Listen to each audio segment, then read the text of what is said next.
Bonjour et bienvenue sur Ce Regard des Voir. Je suis Trément Belbous et je vous souhaite une belle introspection à l'écoute de ma chronique intitulée cette semaine Infinie métamorphose.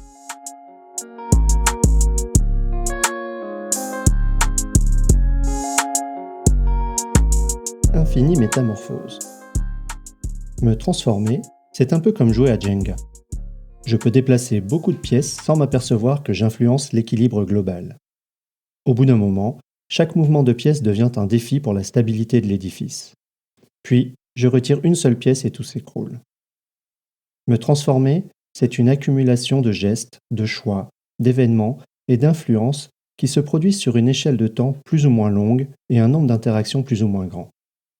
Bien souvent, comme lors du jeu, je ne prends en considération que l'objet externe que je manipule et les personnes avec lesquelles je joue. Pourtant, je fais partie du système, en tant que corps physique qui agit, mais pas seulement. Je fais partie du système en tant que pensée, ou système de pensée. 1000 motivations pour jouer une pièce. Il y a une multitude de raisons, plus ou moins conscientes, pour déplacer une pièce en particulier. Parce que je veux par exemple gagner, que mes adversaires perdent, m'amuser à voir s'écrouler la structure, entendre les rires quand tout s'écroule, expérimenter, me sentir puissant en contrôlant mon environnement aux limites de la physique, écouter mon intuition et lui faire confiance, etc. Ces motivations peuvent changer à chaque instant, pour toute personne impliquée sous l'influence du déplacement réalisé par l'adversaire, d'une intention perçue, d'une parole interprétée ou du changement de la musique de fond, d'un rayon de soleil qui éclaire différemment la structure. Toutes ces raisons viennent des profondeurs de ma psyché. Elles me sont souvent invisibles et le sont aux autres. Et, parce qu'elles me sont invisibles et que leur nombre me submerge, je les néglige quelquefois, les nie le plus souvent. Si je m'inclus dans le système, je peux en avoir une compréhension différente. Si je me questionne sur la racine de mon geste, je peux interpréter la situation différemment, agir autrement. Je peux choisir en conscience. La racine de mon geste. Mon geste peut naître de l'instantanéité du rayon de soleil qui soudainement donne un éclairage nouveau. Il peut émerger des apprentissages issus de l'accumulation des parties que j'ai réalisées depuis ma plus tendre enfance.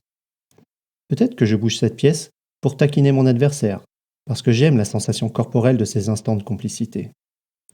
Peut-être que je me venge d'une défaite passée, ou de ces 3 jours de déplacement professionnel durant lesquels je me suis senti abandonné. Ou alors, je joue ainsi maintenant, parce que dans ma famille, on a toujours joué comme ça. C'est comme ça, c'est tout. Ce sont bien souvent des paramètres inconscients. Alors j'invente une histoire plus réaliste. J'ai pris en compte un certain nombre de paramètres plus ou moins rationnels. J'en ai l'impression. Parfois, je me berce d'illusions. Je veux illustrer ici que dans le jeu, comme dans tout autre contexte, ce ne sont pas seulement nos actions, l'environnement ou les objets extérieurs qui sont en jeu. Certes, mes actions sont influencées par les règles qui peuvent être tacites, implicites ou explicites. Ces règles sont créées par des personnes qui ont elles-mêmes leur mode de pensée, leur système d'heuristique, leur culture, leur histoire.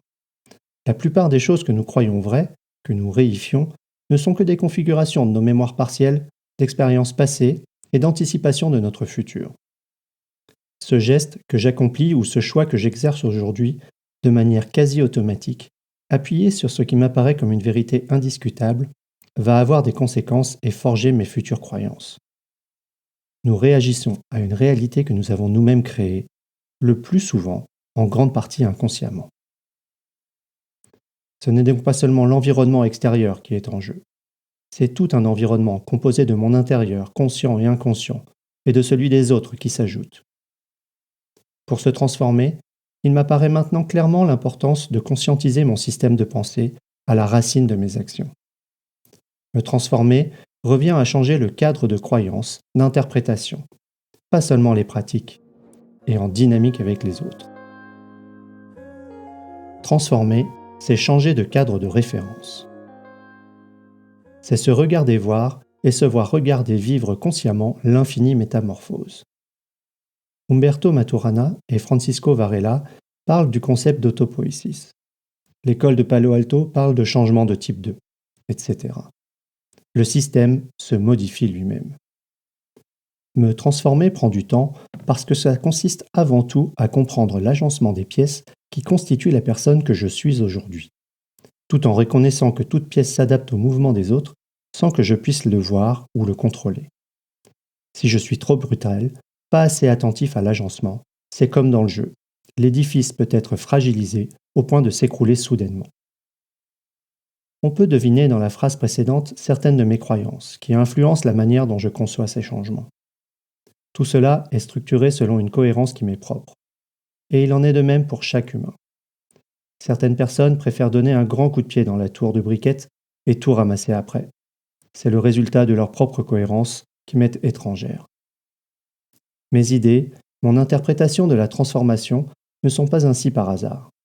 Elles sont la cause et les effets d'une composition d'éléments physiologiques, psychologiques, sociologiques, etc.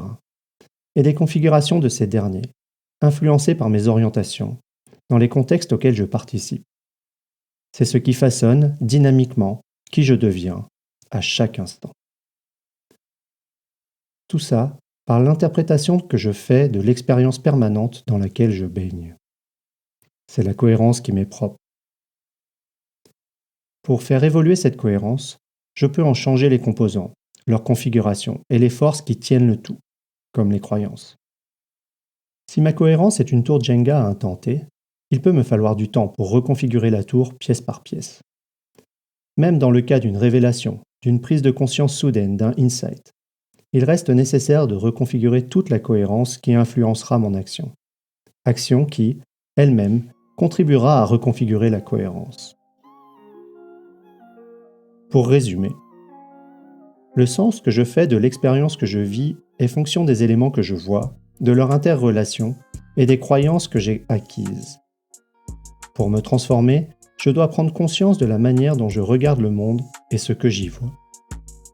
Pour me transformer, j'ai besoin de la volonté et du temps nécessaires pour réorganiser mon système de pensée.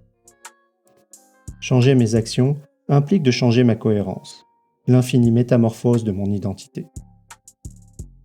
Que génère pour vous l'idée que vous ne pouvez définir qui vous êtes à chaque instant qu'au travers de systèmes de pensée présents à cet instant? Merci pour votre écoute. Vous pouvez retrouver l'article associé à cet épisode sur le blog de Se Regarder Voir, se-regarder-voir.com. N'hésitez pas à y contribuer vos récits d'expériences et commentaires, ainsi qu'à vous abonner pour recevoir chaque semaine l'audio et son article. À la semaine prochaine!